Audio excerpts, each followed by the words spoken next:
de octubre del 2013, ¿qué tal? Muy buenos días, bienvenidos todos a su programa Contacto Directo. Hoy estaremos con Gabriela Rivadeneira, presidenta de la Asamblea Nacional. Declaratoria de interés nacional de la explotación petrolera en el Yasuní. ¿Bajo qué condiciones se excluye a la zona intangible? También hablaremos con Diana Tamainte, exasambleísta de Pachacutic, sobre la revuelta policial y militar del 30S, el señalamiento a Pachacutic como golpistas, las acusaciones de sabotaje y terrorismo y la explotación en el Yasuní. Además, hoy estará con nosotros Pablo Fajardo, abogado del Frente de Defensa Amazónico.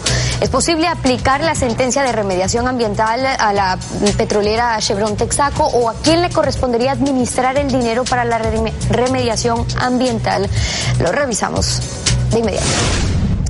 En el primer caso judicializado de los investigados por la Comisión de la Verdad, se acusa de delitos de lesa humanidad a 3 altos oficiales en servicio pasivo que ejercían sus cargos en 1985. 2 del Ejército y 1 de la Policía serían responsables de violaciones a los derechos humanos contra militantes de Alfaro Vive Carajo. La asambleísta alterna de Alianza País, ex Alfaro Vive, Susana Cajas, mostró su satisfacción, mientras que el abogado de uno de los acusados dijo que no hay que olvidar quién fue el grupo Alfaro Vive Carajo. Esta fue la reacción de los presentes. Es que la jueza nacional Lucy Blasio dictó prisión preventiva en contra de 2 generales del Ejército y un general de la Policía en servicio pasivo, acusados de tortura, desaparición forzada y violencia sexual, sufridas en 1985 por 3 integrantes de Alfaro Vive Carajo. Una de ellas es Susana Cajas, actual asambleísta alterna de Alianza País, quien no dudó en volver a usar el pañuelo de ABC. A pesar de que ha pasado 28 años, sigue muy latente, sigue muy vivo todos esos atropellos que recibí. Recordarlos para mí es muy duro. Sin embargo, también creo que permite esclarecer la verdad. A su lado, Luis Vaca, quien fue torturado y retenido durante 3 años. La tercera víctima en este caso es Javier Jarrín, quien vive fuera del país y no estuvo en la audiencia. Los abogados de los acusados rechazaron la decisión judicial. No hay que olvidar que las personas que hoy dicen ser las víctimas en su momento estuvieron al margen de la ley, y las personas que hoy están siendo procesadas fueron las que las pusieron en orden. En total son 10 los oficiales acusados, pero por su avanzada edad y condición de salud, los 7 restantes no recibieron prisión sino arresto domiciliario y en un caso solo prohibición de salida del país. Ninguno de ellos acudió a la audiencia y el fiscal Galo Chiriboga informó que 2 generales salieron del país y se encuentran en Estados Unidos. La jueza abrió la instrucción fiscal por 90 días, luego de ese tiempo vendrá la audiencia preparatoria de juicio. La actualidad, los protagonistas, el análisis y la información en Contacto Directo. ¿Qué tal, Alfredo? Buenos días, ¿cómo te va? Muy bien, Estefi, buenos días y buenos días a todos.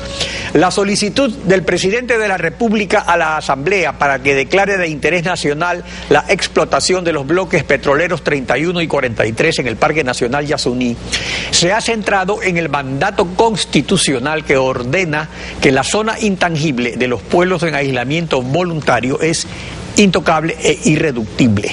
El presidente Correa resumió así el dilema en días pasados en entrevista en Telerama. Veamos.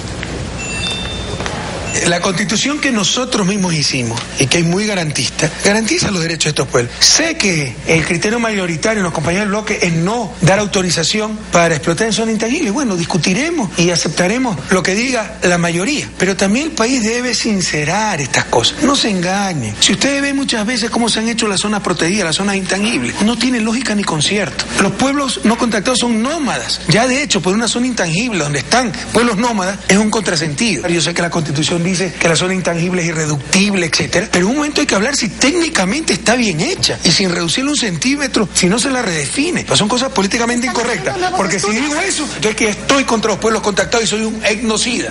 Bueno, ser etnocida, yo lo que quiero es que no se me mueran los niños de diarreíta en el siglo XXI. Gabriela Rivadeneira, presidenta de la Asamblea Nacional, buenos días, bienvenida a Contacto Directo. Muy buenos días con todos los ecuatorianos y ecuatorianas. ¿Cómo se ha resuelto en el bloque este dilema al que se refiere el presidente de la República?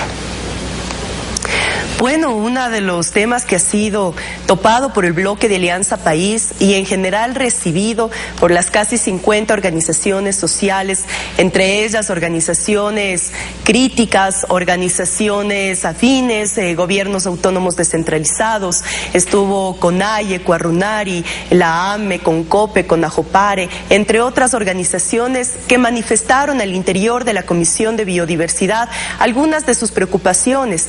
Mayoritariamente se centraba en el tema de la garantía de derecho de los pueblos en aislamiento, por lo que recogiendo varios argumentos, uno de esos incluso de la Comisión de Derechos Colectivos, de la misma Comisión de Justicia, de la Comisión de Gobiernos Autónomos Descentralizados, que también participaron en la elaboración de este informe con la Comisión de Biodiversidad, establecimos en la resolución y se ha mantenido para el segundo debate, que lo tendremos el día de mañana, justamente la declaratoria de interés nacional en el bloque 31 y 43, excluyendo de toda intervención la zona intangible, que además ha sido decretada y sus límites están en el decreto número 2187 del 16 de enero del 2007. Ese es el documento en el que nosotros respaldamos aislar toda intervención de la zona intangible. Y además esto ha garantizado también no solamente los derechos de los pueblos en aislamiento, sino también cómo tener medidas de precaución en el caso de avistamiento de pueblos ya cuando se esté interviniendo en el territorio. Y eso se ha dicho que... Aquí hay un asunto. En el texto para el segundo debate se diferencia con el de primer debate en que al punto 2 de la resolución, que dice excluir de esta declaratoria de interés nacional la realización de actividades extractivas en la zona intangible, Tagadera y Terraumenane, se le ha agregado lo que estaba en el punto 13, que dice en cumplimiento de los principios de aplicación de los derechos de la Constitución, la función ejecutiva, en el caso de avistamiento de personas de pueblos en aislamiento voluntario, suspenderá las actividades en el marco de las políticas, protocolos y códigos de conducta que precautelen los derechos a la vida y la autodeterminación de los pueblos. Pero el asunto es el siguiente: estos párrafos, al estar separados, como que disimulaban una contradicción. Pero si se excluyen las actividades y al mismo tiempo se contempla la posibilidad de un avistamiento, ¿no le parece que la exclusión quedaría como letra muerta? Como dice, no puede hacer esto, pero dice, pero si los ve, quiere decir que si los va a ver es porque va a haber alguna actividad. No, lo que está diciendo claramente el párrafo que usted acaba de dar lectura es justamente la exclusión de la zona intangible de toda intervención, y en tanto en la zona de amortiguamiento como en el bloque 31-43 se puedan tener medidas precautelares. Esto quiere decir que en caso de avistamiento se suspenderá temporalmente la intervención hasta aplicar los debidos protocolos. Esto es una de las normas en las que hemos basado justamente la resolución, que además no es o va más allá de una declaratoria de interés nacional que de por sí mismo ya tiene su importancia, sino que además la Asamblea Nacional ha considerado dentro de su autonomía e independencia, dentro de su acto parlamentario, el poder incorporar varios puntos que fueron recogidos de la ciudadanía. Hemos tenido incluso un foro académico en donde estuvo el cura Miguel Ángel Cabodevilla, por ejemplo, conjuntamente con otros investigadores, antropólogos, sociólogos, que estuvieron también en la Asamblea Nacional para sustentar esta resolución que ha adoptado y que salió de la Comisión de Biodiversidad y que mañana se llevará a segundo debate en el Pleno de la Asamblea.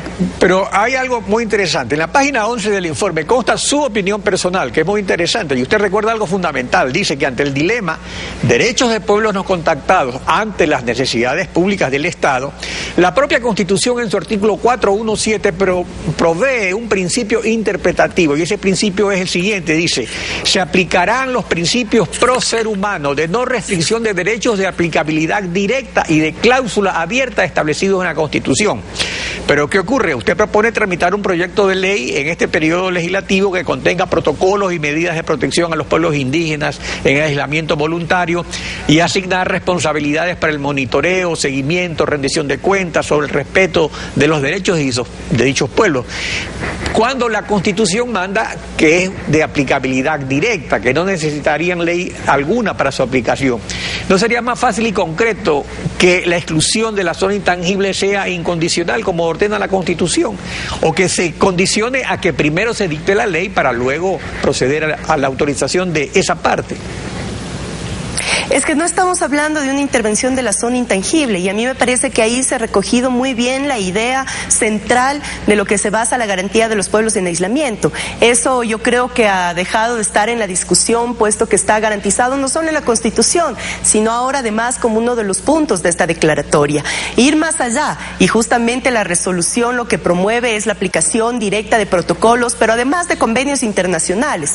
No olvidemos que los pueblos en aislamiento no solamente están en territorio intangible ecuatoriano, sino que además comparten otros territorios de países como Perú, Bolivia, Brasil, Uruguay, en los que definitivamente se debe tener las mismas medidas precautelares para pueblos en movimiento, para pueblos nómadas. De tal manera que en este sentido también la resolución lo que invoca es a la creación de un observatorio ciudadano que esté conformado por ciudadanas y ciudadanos, no solamente académicos, investigadores nacionales e internacionales, que puedan también garantizar y actualizar la información tanto en patrimonio cultural, biológico, de la biodiversidad, de los mismos pueblos, es decir, tener una actualización de la información que tenemos en el Parque Nacional Yasuní, pero además también en su entorno. No olvidemos que somos el único país en el mundo que al margen o al límite de la zona intangible tenemos 10 kilómetros a la redonda como una zona de amortiguamiento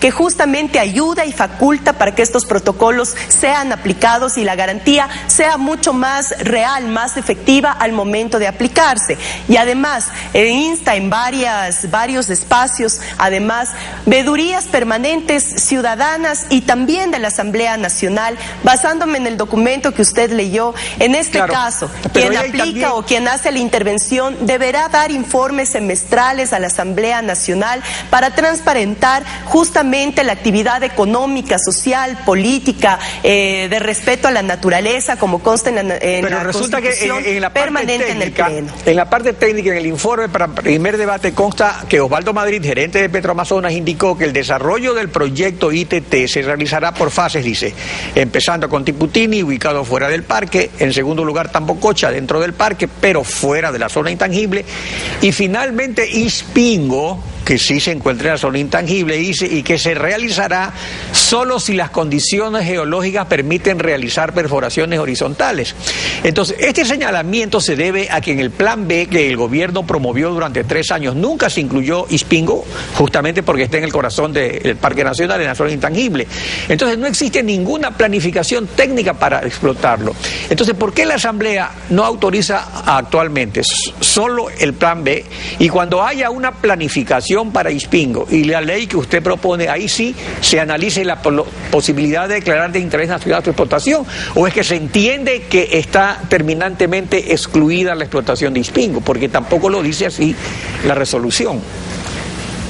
Bueno, yo creo que no hace falta puntualizar cuando el decreto del año 2007 delimita la zona intangible y con ella todo lo que esté a su interior de uso de suelo.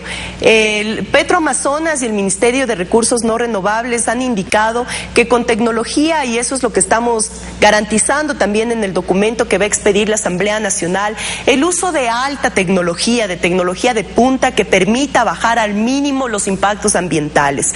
Y en eso se ha propuesto también un nuevo sistema que está siendo utilizado en varios países del mundo ya, que es justamente la extracción horizontal, en donde la superficie del terreno, del territorio, no se ve afectada de mayor manera, sino pero no existe además todavía el plan para Ispingo, ese que es el problema. O sea, mire, eso pero se puede hacer. aquí hay otro tema. No es que la Asamblea Nacional, con la resolución que vaya a emitir el día de mañana, al día siguiente y al día viernes empieza la intervención en el territorio. Esto debe aplicarse también a una serie de condicionamientos en temas de plan, no solamente de intervención, sino el plan de manejo ambiental, que es parte fundamental en todo tipo de intervención y que también consta en la Constitución y en las leyes aledañas. Pero además, uno de los puntos que señala justamente la resolución es que el crudo debe ser tratado o procesado fuera del Parque Nacional Yasuní. Con eso estamos garantizando al máximo que también los estándares de cuidado al interior del Parque Nacional Yasuní en la intervención, y al ser de manera horizontal, esto es decir, bajo tierra, podamos precautelar de mejor manera el territorio del Parque Nacional Yasuní. Insisto en recalcar uno de los temas fundamentales, y es que esta resolución no se ha basado únicamente en el análisis, el debate y la discusión muy detallada de los asambleístas, sino además de esa discusión que se ha dado a nivel social y que esa sociedad que también ha demostrado una alta conciencia ambiental y ecológica, lo cual a nosotros realmente nos congratulamos más como joven, como parte de esta nueva generación política, que el Ecuador vaya encontrando nuevas paradigmas de desarrollo y que definitivamente nos unan temas fundamentales. De eso se trata el buen vivir, el summa causae. Por lo tanto, nosotros hemos celebrado que varias organizaciones, que varios jóvenes preocupados por este tema se nos hayan acercado tanto a las comisiones como a la presidencia de la Asamblea Nacional a rendir sus alternativas, a poner en cuenta sus inquietudes, sus cuestionamientos, claro, pero también sus propuestas. Y eso ha sido sumamente importante. Que esas inquietudes sean tomadas en cuenta cuando se ejecute la resolución. Gabriela Rivadeneira, le agradezco su participación en Contacto Directo. Buen día. Gracias. En breve estaremos con Diana Tamainte. El señalamiento a Pachacuti como golpista por la revuelta policial y militar del 30 de septiembre y además hablaremos sobre la explotación en el Yasuní que se aprobaría este viernes en la Asamblea. Ya regresamos. El gobernante que pretende encauzar a su país hacia la democracia tiene que empezar por ser un verdadero demócrata y demostrarlo tolerando la oposición, por más cruda que se ejerza en el mitin, en la prensa, en la diatriba personal.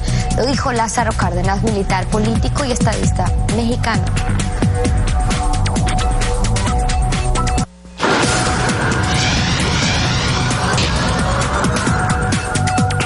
Diana Tamainte, ex asambleísta por Pachacutic, bienvenida. Buenos días, muchísimas gracias.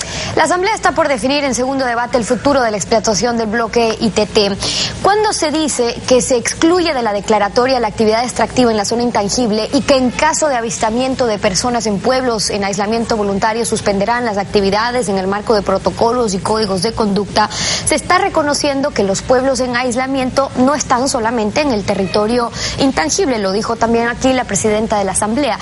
¿Qué pasa entonces cuando se dice no vamos a tocar lo que han delimitado como intangible, pero sí justo lo que está al lado, en Ixpingo, por ejemplo, que está en el corazón del Yasuní, eso sí? Bueno, yo creo que este tipo de informes da cuenta de que la posibilidad de explotar, o que ya casi estamos en las puertas de explotar el Yasuní ITT, donde están asentados los pueblos en aislamiento voluntario, como los Tagaere y los Taromenane, da cuenta de que realmente no hay una verdadera comprensión, un verdadero entendimiento de lo que significa el territorio de los pueblos indígenas, donde ellos se mueven y viven, ahí han vivido durante la historia. Poner límites desde los escritorios o en algún momento desconocer que ellos no se mueven por esos campos petroleros, yo creo que es de una manera irresponsable de decirle al país si vamos a afectar poniendo en riesgo la vida de estos pueblos. Nosotros todos sabemos que los pueblos no contactados no conocen de límites, no conocen de zonas protegidas, simplemente saben que ese es su territorio y seguramente esta afectación que harán, ya sea por impactos sociales, por impactos ambientales, modificarán su forma de vida y por supuesto pondrán en riesgo la existencia de sus pueblos que históricamente han estado ahí. Si hablamos de Tambococha y Tiputini, que están más al norte, están dentro del Parque Nacional Yasuní y Tambococha, pero no dentro de la zona intangible. La diferencia está en Ixpingo y entonces lo que usted propone es, reconociendo esta condición nómada de los pueblos en aislamiento voluntario, al que el propio presidente de la República también se refiere, entonces no se debería tocar Ixpingo en particular. No se debería tocar toda esa zona donde se sabe y se conoce y según los estudios se demuestra que son los territorios de los pueblos en aislamiento voluntario, tal como manda la Constitución, no porque nosotros los dirigentes indígenas, los jóvenes, estamos reclamando que se preserve eso en su estado natural como garantía de las futuras generaciones, sino porque la Constitución también dice que en los territorios donde habitan los pueblos en aislamiento voluntario es intangible, ¿verdad? En ese caso, lo que deberíamos es actuar con responsabilidad, o el Estado ecuatoriano o el gobierno del Ecuador debería actuar con responsabilidad en la medida de que nada justifica poner en riesgo la existencia de los pueblos, ni siquiera comparando, decir que vamos a tener recursos económicos que los ecuatorianos necesitamos supuestamente para el progreso, porque hemos visto que en otros países, como por ejemplo en Cuba, la salud y la educación, sin tener ellos una sola gota de petróleo, han tenido los mejores estándares en el sistema de educación y salud. Y contrariamente, y solo para terminar la idea, y contrariamente en países donde hay mucho petróleo, como es Venezuela, la gente no tiene qué comer, no hay carne, no hay leche, no tienen papel higiénico. Entonces, este problema de la explotación del Yasuní no es un problema de falta de recursos, es un problema de la mejor utilización de los recursos que el Estado ecuatoriano sí tiene, de la eficiencia en la inversión, reducir los gastos corrientes que tienen los gobiernos autónomos descentralizados e incrementar la inversión. Yo creo que hay otras alternativas y no poniendo en riesgo la vida de los pueblos en aislamiento voluntario. Usted ha trabajado con las comunidades amazónicas, fue asambleísta por Morona Santiago, y es cierto y reconocen también que hay muchas deficiencias, necesidades. En el informe están proponiendo un pacto territorial, y lo citan así, para la atención prioritaria en la Amazonía, orientando recursos presupuestarios para las comunidades, los pueblos y nacionalidades indígenas, para los gobiernos autónomos descentralizados y los territorios con mayores brechas de necesidades básicas insatisfechas, a fin de que se cumpla con el compromiso de dotar de agua potable, alcantarillado y saneamiento básico al 95% de la población a nivel nacional. ¿Qué dice usted sobre este planteamiento? Este planteamiento considero que es lo correcto. Los recursos que tiene el país tienen que distribuirse donde la gente más necesita. Los recursos, si no cambiamos las estructuras económicas como está organizada nuestra sociedad, donde la riqueza y los ingresos siempre van a pocas manos y los pobres siguen siendo más pobres, no sucederá nada pese a los bonitos decretos o a las recomendaciones que se pueden hacer en este momento. Por eso decía hace un momento, la eficiencia en el gasto. Preguntemos a los gobiernos autónomos descentralizados, que muchos de ellos vinieron a respaldar, unos disfrazándose de indígenas amazónicos, al gobierno a favor de la iniciativa de explotar el Yasuní. Preguntémosle cómo están invirtiendo esos recursos, incluidos los gobiernos autónomos de Pachacutic, del movimiento indígena. ¿Cuál es la diferencia en la inversión que estamos haciendo cuando, si analizamos, vemos que estos gobiernos autónomos descentralizados, por historia, tienen sobre el 70% en gasto corriente y el 30% de inversión? Aunque pongamos estas cosas en las letras, si no actuamos de forma responsable en el uso de los recursos, no va a cambiar esta situación de inequidad en nuestro país. Es importante que se garantice que esos recursos vayan precisamente a esas necesidades básicas e insatisfechas y no a aquellas obras que les dan réditos políticos a alcaldes o a prefectos. Ahora, pasando a otros temas, miembros de Pachacutic también han sido señalados de ser partícipes de un intento de golpe de Estado el 30 de septiembre. El gobierno argumentó que ese día hubo un pronunciamiento, por ejemplo, de legisladores como Clever Jiménez, que ante la crisis decían que se debe constituir un solo frente nacional para exigir la salida del presidente de la República. ¿Cuál fue la posición de Pachacutic ese día? ¿Y cómo cree que ha marcado el 30, ese 3 años después en nuestro país? La posición de las organizaciones sociales, la posición del movimiento indígena, la posición de la CONAIE siempre fue firme, transparente ante el país. Nosotros, los indígenas, no vamos a ser objeto ni vamos a ser utilizados para desestabilizar este gobierno ni ningún otro gobierno de turno por intereses de la derecha, que son intereses diferentes a los que nosotros planteamos por el cambio de nuestro país. Por eso, el 30 de septiembre de aquellos acontecimientos que ningún ecuatoriano lo quiere volver a vivir, porque lamentablemente nos enfrentamos entre hermanos ecuatorianos y hubo víctimas que lamentar, y con las familias nosotros nos solidarizamos. La CONAIE emitió un comunicado oficial que lo tengo aquí y lo tengo para respaldo y para recordar al pueblo ecuatoriano que la CONAIE manifestó que convocaba a las bases en alerta de movilización en defensa de la verdadera democracia plurinacional frente a las acciones de la derecha. Nosotros vamos a defender y seguiremos siendo los garantes de la democracia porque lo hemos forjado en las calles, los campesinos, los indígenas, los profesionales, los agrarios, los trabajadores y los estudiantes. ¿De su mismo bloque creen que a raíz de ese 30 de septiembre también se ha criminalizado, se ha juzgado pronunciamientos opositores? ¿Cuál es la situación de sus compañeros de bloque? ¿Cree que en efecto, consecuencia de eso, a ustedes ya les es difícil asumir un papel crítico, incluso constructivo, pero de oposición que garantiza la misma Constitución. Lamentablemente, en un país donde se dice que sí reina la democracia, que sí es garante de los derechos a la libertad de expresión, al derecho de pensar diferente, a expresarse, al derecho a la resistencia, lamentablemente se ha venido llevando adelante persecución política a quienes hemos manifestado abiertamente en las calles. Eso a nosotros no nos asusta ni nos reduce la capacidad de seguir luchando en las calles. Lo seguiremos haciendo ahora y seguiremos trabajando en ese sentido mientras veamos que los derechos de los ecuatorianos se ven afectados, como pasó con la ley del servidor público cuando se afectaron los derechos de los servidores públicos, obviamente. En ese sentido, nosotros nos ratificamos y seguiremos sin ningún miedo luchando contra la prepotencia, luchando contra el autoritarismo, luchando contra las iniquidades y levantando nuestra voz sin ningún miedo, aunque nos cueste la cárcel, aunque tengamos que enfrentar juicios por jueces que se inventan cualquier circunstancia jurídica para acusarnos de terroristas, como en ningún otro gobierno de turno. Exasambleísta de Pachacutic, Diana Tamaint, hoy en Contacto Directo. Muchas gracias por haber estado con nosotros.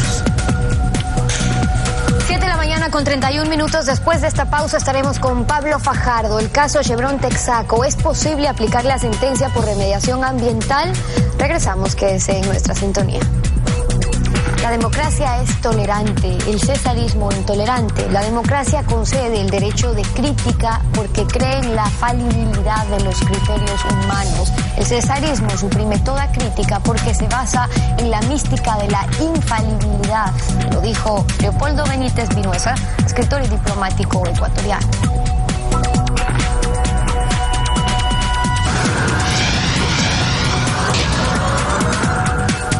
El largo proceso contra Chevron Texaco por los daños causados en la Amazonía está llegando a una fase decisiva. Pablo Fajardo, abogado del Frente de Defensa de la Amazonía. Buenos días, bienvenido a Contacto Directo. Gracias, Alfredo. Buenos días y gracias por la invitación. El laudo reciente del Tribunal Arbitral de La Haya hace una distinción entre derechos colectivos y derechos individuales y señala que la liberación de responsabilidades a favor de Texaco hecha hace 18 años por el gobierno del Ecuador se refiere a derechos colectivos y no a los individuales, con lo cual quedan a salvo los derechos individuales de sus defendidos. Sin embargo, ¿cómo afecta el laudo a la sentencia para que Chevron pague 19.000 millones de dólares para remediación ambiental que comprende derechos colectivos? Alfredo, realmente que hay una equivocación importante en la interpretación del laudo arbitral de parte de Chevron y que lamentablemente ha tenido éxito en muchas personas. El laudo nunca hace esa distinción, no determina si son derechos colectivos o derechos individuales, nunca.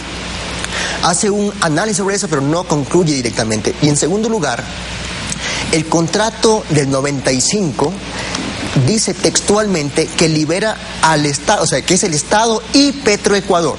Más que establece el gobierno de Ecuador y Petroecuador quienes liberan a Texaco. Jamás hacen referencia a derechos de terceros. Tengo aquí, por ejemplo, el contrato, directamente el contrato, y en la cláusula número 1.12 dice liberación, la voy a leer para que tengamos claro. Ya.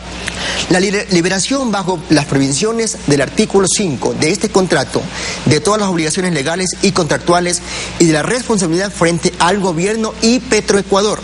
El gobierno y Petroecuador por impacto ambiental resultante de las operaciones del consorcio, incluyendo cualquier demanda que tengan o puedan tener tanto el gobierno como Petroecuador contra Texpe.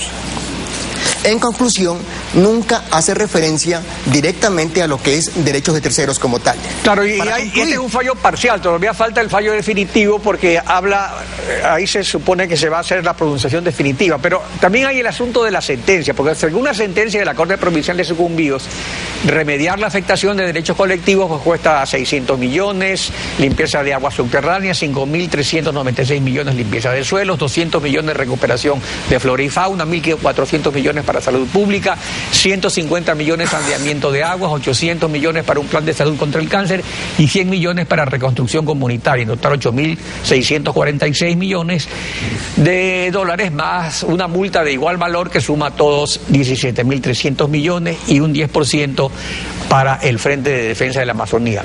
Entonces, en total tendremos los 19.000 millones que superan pues incluso lo que va a rendir el ITT. Ahora, pero según la ley de gestión ambiental, según el COTAC y la ley de salud pública, la competencia de administrar este dinero correspondería a entes estatales y no al fideicomiso privado que determina el juez, cuyo beneficiario es el Frente de Defensa de la Amazonía. ¿Es esto entonces en lo que se basa Chevron para denunciar un supuesto apoyo del gobierno al Frente de Defensa de la Amazonía, que se le están dando un dinero que después no lo va a poder administrar el fideicomiso, sino que el Estado lo va a asumir en virtud de ciertas leyes que le da competencia exclusiva a entes estatales? Otra grave equivocación, Alfredo, otra grave equivocación. No es así realmente. Hay que ver un poco el contexto del asunto, ¿no? Primero, nuestro juicio se basa en el Código Civil, que tiene una vigencia mucho más antigua que nosotros juntos. Segundo, la Ley de Gestión Ambiental, en el artículo 43 dice claramente... De la Ley de Gestión Ambiental, sí. De la Ley de Gestión Ambiental, por supuesto, dice claramente, por ejemplo, en el párrafo cuarto, dice, en todo caso, el juez debe terminar la sentencia conforme a los peritajes ordenados. El monto requerido para reparación del daño producido. Y luego dice, establecerá además la persona natural o jurídica quien deba recibir los recursos. Natural o jurídica, incluso el juez puede haber dicho, autorizo a ordenar que el señor Pinargote tenga que emitir los recursos económicos. Claro, no, pero lo que pasa es que determina la misma sentencia que va a hacer concursos y va a hacer contratos para obras que son obras públicas. Entonces ahí es que viene el problema cuando la ley dice que le corresponde a Salud, que le corresponde al Ministerio del Ambiente, que le corresponde a Petroecuador. Entonces sí va a haber un problema, obviamente. Por supuesto que no. Hay que leer las cosas generalmente. Tenemos otra cosa importante también, que es la sentencia del juez. El juez de sucumbíos, el doctor Zambrano, analiza profundamente el contrato, la ley ambiental, el Código Civil y todo el contexto del caso como tal. Un caso que tiene hasta ahora más de 230.000 focas. Y en la sentencia dice, el contrato del 95 es válido. Es válido porque aún no hay ninguna nulidad sobre ese contrato. Sin embargo, el juez también dice que no se puede aplicar en este caso, o sea, lo que hace es limitar la función de ese contrato, y por esa razón de la vigencia del contrato, dice textualmente, el gobierno ecuatoriano, incluso los municipios, tengo aquí la parte de la sentencia, los municipios y consejos provinciales no pueden beneficiarse económicamente de los recursos que se obtengan por este caso. ¿Por qué? Porque hay un contrato vigente entre ellos. Sí, entre Texaco y obviamente el Estado o el gobierno ecuatoriano de ese entonces. Hay una prohibición jurídica expresa. Sí, pero ¿cómo puede un ente privado, por ejemplo, organizar un concurso para hacer obras de saneamiento ambiental, para hacer ese tipo de remediación, cuando según la ley eso le corresponde al Ministerio del Ambiente o a la Dirección de Hidrocarburos o a los entes seccionales? O sea, va a haber un problema. En todo caso, ese es el argumento de Texaco, y por eso es que ellos, y hay que recordar que aquí el 24 de febrero del 2011, en Contacto Directo, James Craig, asesor de comunicación de Chevron para América Latina, dejó registrado lo siguiente sobre este problema. Veamos. Hay abundante evidencia pues de colaboración de parte del gobierno y los actores, en el caso los demandantes, hay correos electrónicos, hay tomas también. La gran mentira, digamos, en el caso es un intento abierto de transferir cosas que son de la total responsabilidad del Estado ecuatoriano y de Petroecuador hacia Chevron. Nosotros obtuvimos esta evidencia, las tomas, por medio de orden judicial en Estados Unidos. Una corte federal en Nueva York ordenó al cineasta que nos entregue todo el material no usado en su película porque habían fuertes indicios de irregularidades en lo que él había filmado. Esta información está en manos de la Fiscalía, está en manos de la Procuraduría, está en manos de la Corte de Sucumbíos, que hay como 500 horas de filmación. ¿Cuál es su réplica? Porque ellos también están haciendo otras acciones al respecto. O sea, es dura la pelea y hay el laudo, hay estas acciones ante la justicia americana. ¿Qué nos puede decir al respecto? Mire, aquí hay una cosa real, amigos televidentes. El problema real de Chevron realmente es este. El problema real es la contaminación ambiental dejada por Chevron en la Amazonía ecuatoriana. Las piscinas, el gas que se regula en el ambiente, en las carreteras, el agua tóxica. Eso junto con la crisis humana, es decir, con las personas que tienen cáncer, con los niños con leucemia, con todo el drama humano de los pueblos indígenas, es el crimen real de Chevron. Pero Chevron, para desviar la atención pública, es lo que hace un show aparte con acciones legales distintas y obviamente tratar de acusar a quien no corresponde. Yo le invito al señor James Craig, demuéstreme una sola prueba de incidencia política del gobierno de Ecuador en este caso. Una sola prueba. Yo tengo pruebas de lo contrario. Eso sí le puedo demostrar, de cómo Chevron se reunía con distintos gobiernos de República del Ecuador en toda la época, en este caso en 20 años de historia, y cómo transaban y cómo negociaban para tratar de lograr que este juicio sea desechado. Esa prueba sí existe. Tengo abundante documento que muestra lo contrario. Pero hay una prueba de que el gobierno apoya en este caso. La campaña última es una reacción ante la feroz agresión de Chevron en contra del Estado ecuatoriano. Chevron siempre quiso endosar la responsabilidad al país y librarse del crimen cometido en la Amazonía ecuatoriana. Esa es la realidad del asunto. Ahora, ante eso hay que responder, porque me parece prudente y adecuado que el gobierno de Ecuador responda, como debe de ser, ante la agresión que recibe parte de Chevron por el crimen cometido por Chevron en la Amazonía ecuatoriana. Pablo Fajardo, muchas gracias por su participación en Contacto Directo. Tenga un buen día. Sí, estamos concluyendo. A ustedes, gracias a su sintonía. Alfredo, nos vemos mañana. Así es, mañana continuamos rayando la desinformación en Contacto Directo.